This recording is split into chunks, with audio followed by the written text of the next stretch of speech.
तो आज हम पढ़ेंगे स्टेटमेंट क्या होती है। ठीक है, किसी भी प्रोग्रामिंग लैंग्वेज में स्टेटमेंट जो होती है उसे हम कहते हैं a single line of code is called statement. ठीक है, क्या कहलाती है? सही है, एक सेंटेंस हो गया। किसी भी प्रोग्रामिंग लैंग्वेज में जब आप कोई कोड लिखते हैं एक लाइन का, तो वो क्या कहला रहा होता है? स्टेटमेंट। अब जैसे फॉर एग्जांपल कल आपने लिखे मुख्तलिफ स्टेटमेंट लिखी, जैसे आपने एक स्टेटमेंट लिखी CLR SCR, ये एक स्टेटमेंट हो गई। ठीक है, फिर आपने लिखा यहाँ पे printf, और आपने लिखा था यहाँ पे सपोज नेम कॉलन, फिर यहाँ पे ये कौन सी स्टेटमेंट हो गई? ये सेकंड स्टेटमेंट हो गई। फिर आपने लिखा यहाँ पे printf, फिर आपने लिखा था आगे उसके अंदर फादर्स नेम, और इस तरह आपने इसको कंटिन्यू किया, तो ये कौन सी हो गई? Third statement. तो आपको समझ में आ गया स्टेटमेंट क्या होती है, यानी कि एक सिंगल लाइन ऑफ कोड। अब सिंगल लाइन ऑफ कोड कैसे पता चलता है? ये सिंगल लाइन ऑफ कोड इसलिए कि इसके आखिर में क्या आ रहा है? Statement terminator. इसे हम क्या कहते हैं? Statement terminator.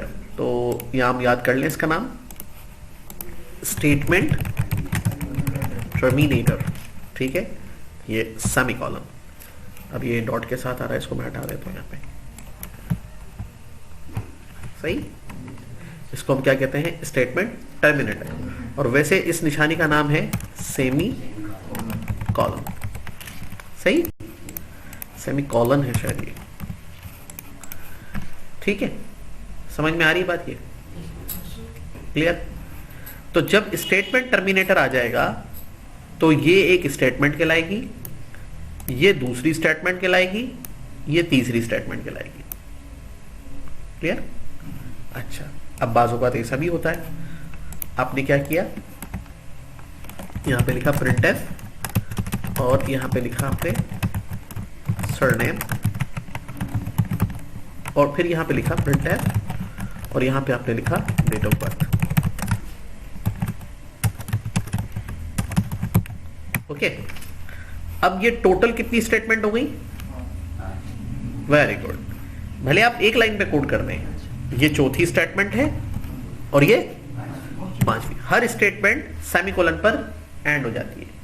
टर्बो सी प्रोग्रामिंग लैंग्वेज में हर स्टेटमेंट सेमीकोलन पर एंड हो जाती है। तो मैं यहां लिख देता हूं, each statement and on semicolon. Is that clear? Okay, very good, हो गया काम। अब चलते हैं अगली लाइन पर। तो अब आपने यहां पर स्टेटमेंट के बारे में पढ़ा। अब अगला टॉपिक आता है हमारे पास कांस्टेंट। ठीक है, कांस्टेंट्स कर लें या कांस्टेंट कर लें। कांस्टेंट्स क्या होते हैं? ठीक है ना, फिक्स्ड डेटा या वैल्यूज आर कॉल्ड कांस्टेंट। ठीक है, फिक्स्ड वैल्यू या डेटा आर कॉल्ड कांस्टेंट। अब कितने किस्म के कांस्टेंट हैं? कांस्टेंट टाइप की अगर हम बात करें,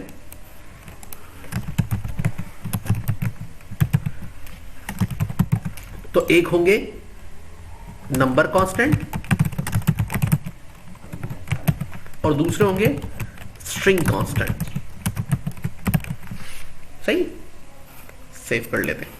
कांस्टेंट की एक डेफिनेशन ये भी है, constant values can not be changed during program execution. Constant values जो है प्रोग्राम चलने के दौरान चेंज नहीं होती। प्रोग्राम चलने के दौरान, अब मैं एक एग्जांपल ऐड कर रहा हूं। प्रोग्राम चल रहा है हमारा, पावर पॉइंट प्रोग्राम चल रहा है, क्या मैं ये होम चेंज कर सकता हूं? क्या मैं ये फाइल का नाम चेंज कर सकता हूं? क्या मैं ये रीसेट चेंज कर सकता हूं? अच्छा, क्या मैं इस वैल्यू को चेंज कर सकता हूं? यस। देखें, तो इट मीन्स कि ये कांस्टेंट नहीं है। अब समझ में आ रही है? क्या मैं यहां पे चेंज कर सकता हूं? इट मीन्स ये बॉक्स भी कांस्टेंट नहीं है। प्रोग्राम चलने के दौरान, प्रोग्राम बंद करके नहीं, प्रोग्राम बंद करके तो मैं फाइल का नाम चेंज कर लूंगा। प्रोग्राम बंद करूंगा, रीनेम करूंगा, फाइल का नाम चेंज कर दूंगा। तब नहीं, प्रोग्राम चलने के दौरान जो नहीं कर पा रहा हूं वो वैल्यूज कांस्टेंट है। आइदर वो नंबर भी हो सकते हैं, आइदर वो टेक्स्ट भी हो सकते हैं। सही समझ में आ गई बात? क्लियर हो गई? कांस्टेंट समझ में आ गए? तो कांस्टेंट में कितने किस्म के होते हैं?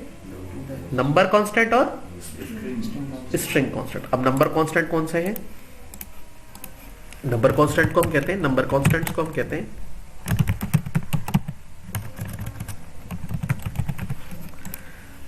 नंबर और न्यूमेरिक।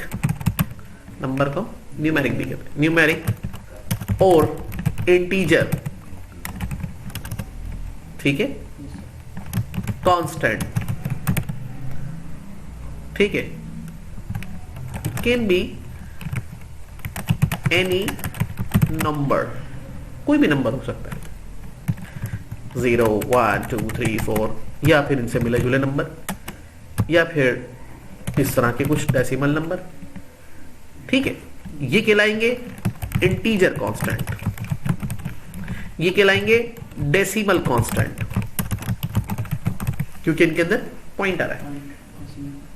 सही समझ में आ गया? अच्छा, दूसरा कांस्टेंट की क्या बात हुई थी? String constant. String constant, string constants are the letters, symbols. ठीक है, मतलब अगर लेटर्स की बात करें तो वो कुछ भी हो सकते हैं, ए बी सी, वो वर्ड्स भी हो सकते हैं, एप्पल, बनाना, वो सेंटेंस भी हो सकते हैं, दिस इज अ बॉय। सही है, लेकिन इनको सबको क्या कहेंगे? String constant. प्रोग्रामिंग लैंग्वेजेस में इनको क्या कहेंगे? अच्छा, इसी तरीके से सिंबल्स भी हो सकते हैं, जैसे डॉलर, कैरेट, स्टैरिक, हैश, @ ये भी हो सकते हैं, लेस देन ग्रेटर देन भी हो सकते हैं। ये सब क्या कहलाएंगे? String constant. ठीक है, इन स्ट्रिंग कांस्टेंट में नंबर भी आते हैं,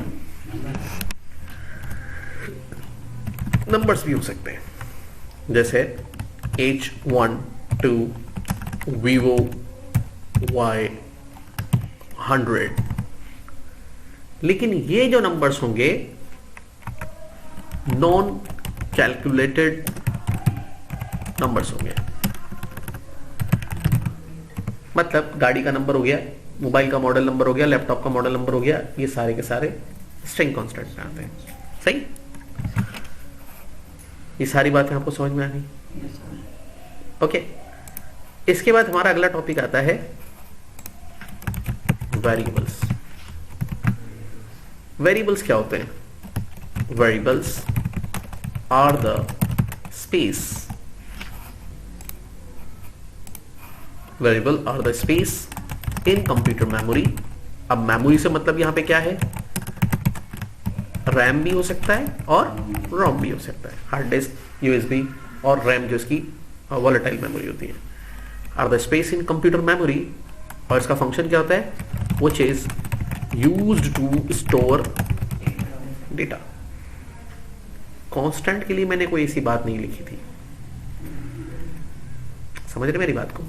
हो तो रहा है मेमोरी में सेव, लेकिन वेरिएबल यूज होते हैं डेटा, वैल्यूज, डेटा या वैल्यूज को स्टोर करने के लिए, सेव करने के लिए। और एक हकीकत, variables values can be change during program execution. देखें, ये कांस्टेंट है, ये सब कांस्टेंट है, ये वेरिएबल है, देखें ये मैंने सेलेक्ट किया, ये इसकी वैल्यू चेंज हो गई, दोबारा चेंज हो गई। ये वेरिएबल है, ये वैल्यू चेंज हुई ड्यूरिंग प्रोग्राम। ये वेरिएबल है, वैल्यू चेंज हो रही है, ठीक है। तो सॉफ्टवेयर डेवलपमेंट में बुनियादी चीजें यही हैं। दो तरह की वैल्यूज मिलेंगी आपको, वो वैल्यूज जो कांस्टेंट हैं और वो वैल्यूज जो वेरिएबल्स होंगी। कल जो आपने प्रोग्राम बनाया और जो प्रोग्राम का आउटपुट था आपके, उस प्रोग्राम के आउटपुट में जो डिस्प्ले आ रहा था उस पे जो वैल्यूज थी वो वेरिएबल थी या कांस्टेंट थी? आगे समझ में, क्योंकि आप उसको प्रोग्राम के दौरान में चेंज नहीं कर पा रहे थे, ठीक है। तो वेरिएबल समझ में आ गया, ठीक है। वेरिएबल्स क्या होते हैं? ये कांस्टेंट के अपोजिट है। इनके अंदर भी वैल्यूज वही स्टोर होंगी, नंबर स्टोर होंगे, कैरेक्टर स्टोर होंगे, लेकिन ये प्रोग्राम के दौरान में चेंज होने की सलाहियत रखते हैं। हाँ, इसकी मिसाल हम यूं भी ले सकते हैं, एक दीवार पे मैं पेंट ऐसे लगा दूं तो वो तो चेंज नहीं हो सकता, लेकिन इसी दीवार पे मैं एक ग्लास लगाऊं ट्रांसपेरेंट और पेंट उस पे लगाऊं तो मैं उस ग्लास को इस दीवार पे जहां मूव करूंगा उसको वहां पे सेट कर सकता हूं। तो ग्लास एक वेरिएबल का काम कर रहा है, और अगर मैं दीवार पे डायरेक्ट लगा देता तो वो कांस्टेंट हो जाता। सही है, समझ में आ गई बात ये? अच्छा, अब वेरिएबल की टाइप्स कितनी होती हैं? टर्बो सी लिख देता हूं ऊपर, टर्बो सी वेरिएबल टाइप्स। तो देखिए इसके अंदर एक होता है इंटीजर टाइप होती है, दूसरी कौन सी होती है? फ्लोट होती है, तीसरी कौन सी होती है? डबल लॉन्ग इंटीजर होती है इसके अंदर एक और, तीसरी फ्लोट, चौथी डबल, ये टाइप होती है। और ये सारी टाइप्स की जो मेन टाइप्स होती हैं उन्हें हम कहते हैं numbers, values.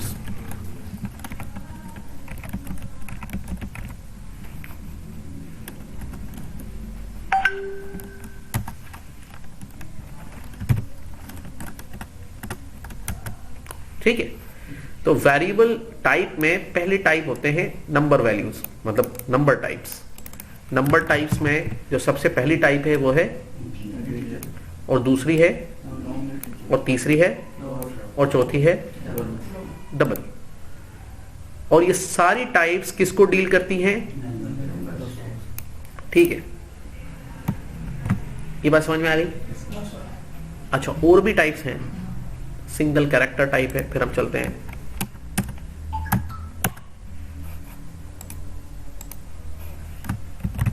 Character, single character type का हो सकता है वेरिएबल, ठीक है। और ठीक है, सही। अब आगे चलते हैं और हम ये देखेंगे how to create a variable. तो इसके साथ हमें तीन चीजें बनती है। पहला स्टेप 1, वेरिएबल डिक्लेरेशन। पहले क्या होगा? वेरिएबल को डिक्लेयर किया जाएगा, बताया जाएगा, बनाया जाएगा। दूसरे स्टेप में इनिशियलाइजेशन ऑफ वेरिएबल। वेरिएबल को क्या कराया जाएगा? Initialization of values. फिर वेरिएबल में वैल्यू बिठाई जाएगी, फिर वेरिएबल में वैल्यू। फिर तीसरा स्टेप होगा आउटपुट वेरिएबल वैल्यू। वेरिएबल की वैल्यू का आउटपुट लिया जाएगा। सही। तो पहले स्टेप में क्या होगा? डिक्लेयर।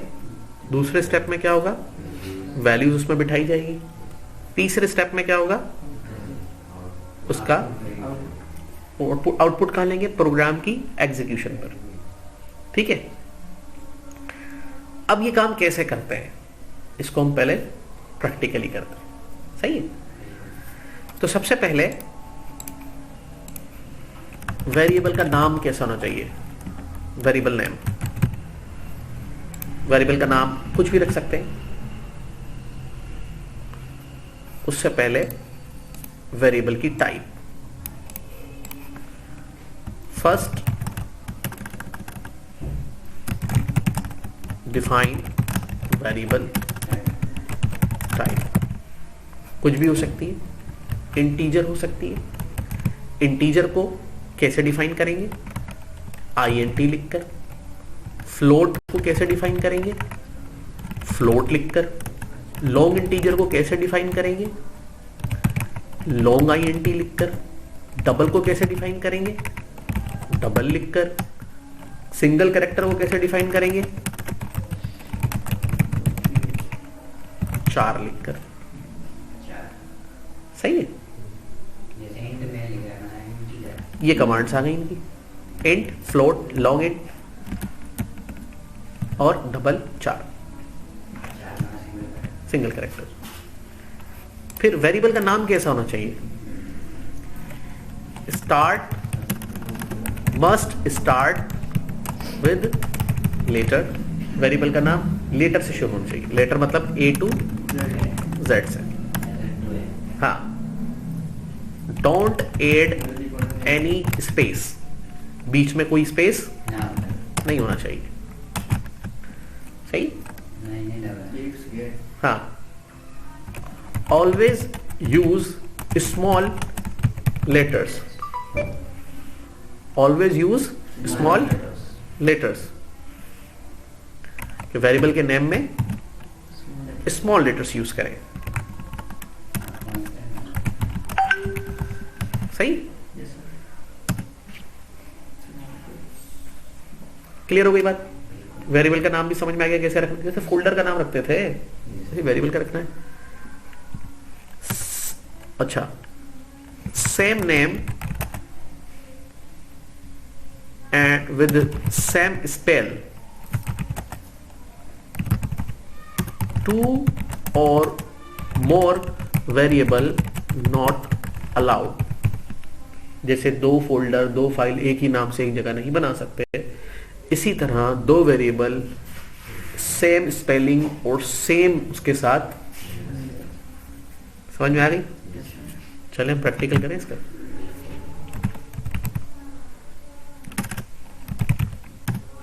कंपाइलर खोलें।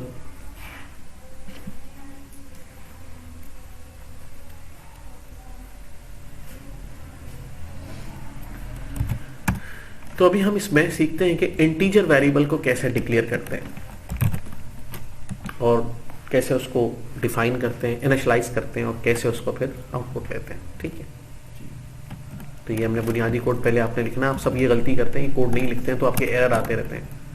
पहले आपने बुनियादी कोड सबसे पहले लिखना है।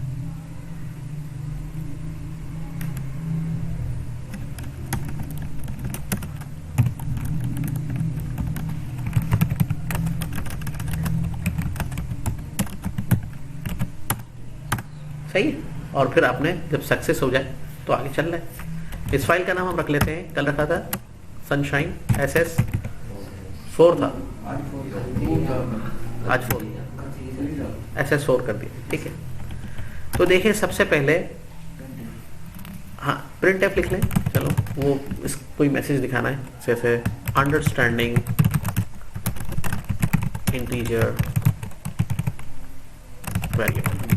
ये हमने अपने प्रोग्राम में पढ़ लिया, एक मैसेज आएगा लिखा हुआ। प्रोग्राम को कंपाइल किया, रन किया। ठीक है, अब वेरिएबल कैसे डिक्लेयर करेंगे? एक इंटीजर वेरिएबल बनाने के लिए सबसे पहले कमांड लिखनी होगी INT, स्मॉल लेटर्स में लिखी जाएगी। फिर वेरिएबल का नाम लिखा जाएगा। क्या नाम रखें? कोई भी रख लेते हैं, जैसे हमने इसका नाम रख लिया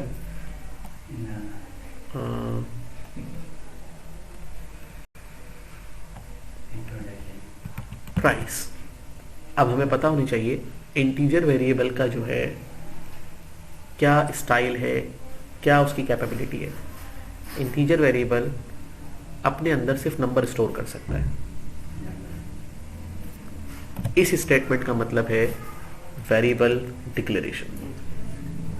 जब वेरिएबल डिक्लेयर हो जाएगा तो उस नेम के ऊपर वैल्यू इनिशियलाइज कैसे करानी है, तो यहाँ लिखेंगे हम वेरिएबल का नाम अगली स्टेटमेंट पर, इस निशान को लगाएंगे।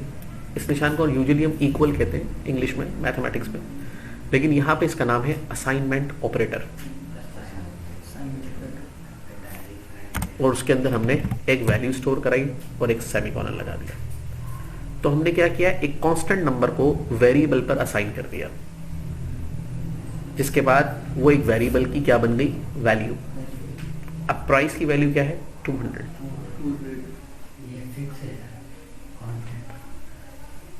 वो फिक्स तो जब होती जब मैं इसको यहाँ पे जाके यहाँ लिख देता, लेकिन मैंने क्या किया, उसको किस में डाल दिया, वेरिएबल के अंदर। तो अब ये फिक्स नहीं रहा, वेरिएबल चेंज हो सकता है, प्रोग्राम चलने के दौरान, मतलब यहाँ पर इस जगह पर। अभी उसको कंसिडर नहीं करना। अभी आप सीख रहे हैं वेरिएबल डिक्लेयर कैसे होता है, वेरिएबल में वैल्यू कैसे बिठाई जाती है। ये आपने देखा, वेरिएबल डिक्लेयर किया हमने, ये वेरिएबल के अंदर वैल्यू को बिठा दिया। इस बिठाने के अमल को हम कहते हैं इनिशियलाइजेशन ऑफ वैल्यू, और इस स्टेटमेंट को कहते हैं declaration of variable. Declaration of variable, पहले डिक्लेयर होगा, फिर क्या होगा, इनिशियलाइज होगा। पहले डिक्लेयर करेंगे, फिर सेम स्पेलिंग के साथ उसको इनिशियलाइज करेंगे, और बीच में ये असाइनमेंट ऑपरेटर यूज करेंगे। ठीक है, अब इसका आउटपुट कैसे बनाएंगे। आउटपुट के लिए हमेशा यूज करेंगे printf, डबल कोट्स लगाएंगे, सेमीकोलन लगाएंगे। अब इसकी टेक्निक है वेरिएबल की वैल्यू को आउट करने की। क्या, यहां पर आप कॉमा लगा के डबल कोटेशन के बाहर जो वेरिएबल ऊपर डिक्लेयर हुआ है और इनिशियलाइज हुआ है उसका नाम लिखेंगे।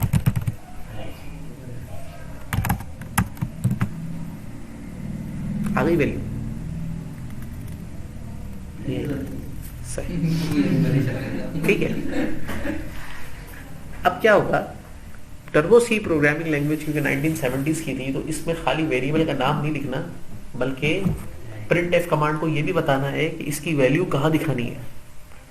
हम कह रहे हैं printf कमांड को, printf कमांड इस वेरिएबल की वैल्यू दिखाओ। लालचंद बताएगा इसकी वैल्यू क्या है बेटा, वेरी गुड। और ये PRICE प्राइस क्या है, एहसान, वेरिएबल। ये किस टाइप का वेरिएबल है इमरान,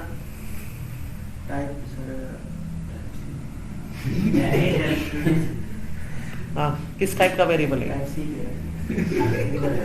हाँ मुजम्मिल, किस टाइप का वेरिएबल है ये, जेरिया,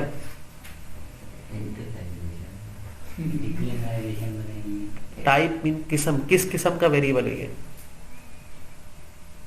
तो बताया है इंटीजर वेरिएबल है ना ये। और इंटीजर वेरिएबल किस तरह की वैल्यू स्टोर कर सकता है, नंबर्स। ये कैरेक्टर स्टोर नहीं करेगा, बल्कि क्या स्टोर कर सकता है, नंबर्स। ठीक है, तो PRICE प्राइस ये वेरिएबल की आइडेंटिफिकेशन है, ये इसका नाम है ना। तो वेरिएबल का नाम है PRICE प्राइस, तो ये कहलाएगी आइडेंटिफिकेशन ऑफ वेरिएबल। और INT इससे पहले लिखा हुआ है, तो ये कहलाएगी टाइप ऑफ वेरिएबल।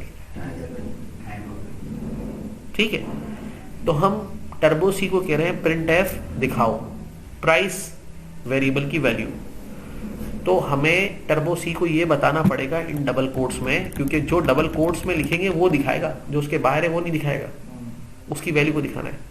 तो इसका एक कोड है, उस कोड को हम कहते हैं %d। ये इंटीजर वेरिएबल की वैल्यू को दिखाने का कोड है, इंटीजर वेरिएबल की वैल्यू को दिखाने का कोड है। अब आप कंपाइल करेंगे तो ये देखो आपको वेरिएबल की वैल्यू दिखाएगा प्रोग्राम के थ्रू।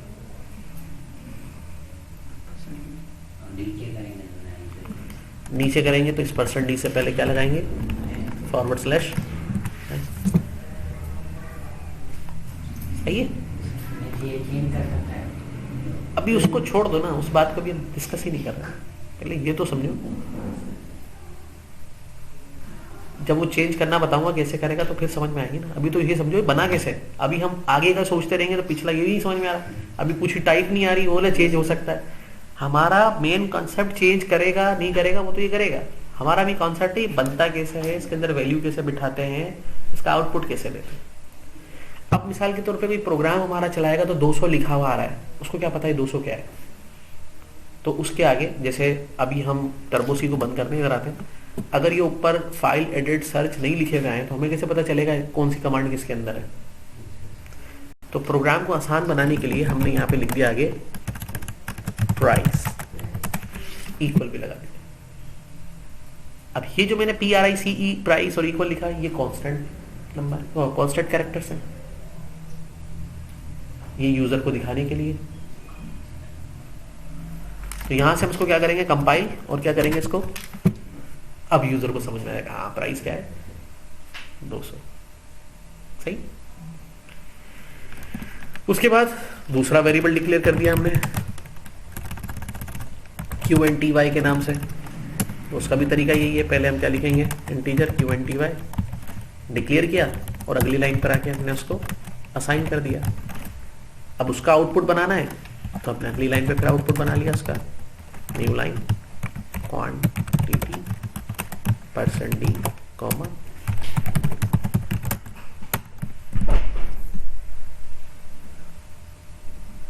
सही है। समझ में आ रही बात। तीसरा ही कि इन दोनों को आपस में मल्टीप्लाई कराना है और आंसर भी दिखाना है, तो हमने एक तीसरा वेरिएबल बनाया और उसको हमने क्या काम दिया total assignment PRICE into QNTY। तो PRIC की वैल्यू जो भी होगी उसको वो मल्टीप्लाई करेगा QNTY वेरिएबल के साथ और इनका जो आंसर आएगा उसको एक नए वेरिएबल पे बिठा देगा, इनिशियलाइज कर देगा टोटल पे। अब उसका आउटपुट बनाना है।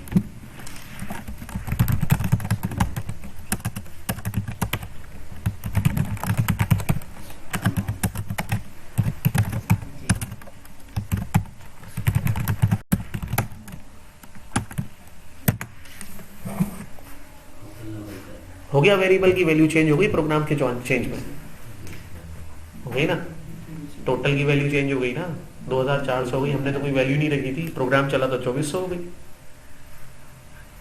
अब हमने कहाँ चेंज किया, इसकी वैल्यू को चेंज कर दिया। क्या कर दिया 400, कंपाइल किया प्रोग्राम चला दिया। अब कितनी हो गई टोटल वेरिएबल की वैल्यू।